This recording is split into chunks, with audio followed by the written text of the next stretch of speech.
katubizamukemo gutya, katubizamukemo neza, katubanze twiruhutse. Dushyira ikintu kinini cyane, ntabwo twari tuzi ko tuzagera ku munsi wa nyuma wa shampiyona y'Ubwongereza.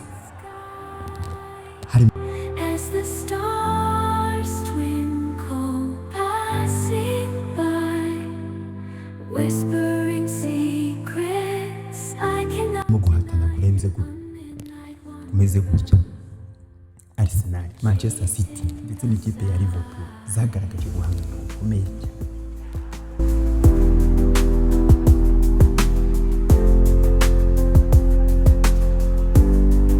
Kubireba birasa nkaho bigoranye kurwanya igikombe ku makipe yombi, ariko ufite urubanza mu ntoki rworoshye ni ikipe ya Manchester City iraza kuba yakira ikipe ya West Ham isabwa gutsinda.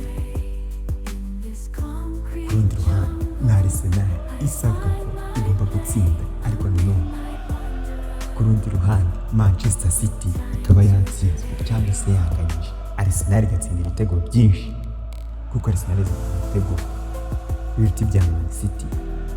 Pep Guardiola ntajya arekura, ntajya ahanga, ntajya agira buri kimwe cyose atinya.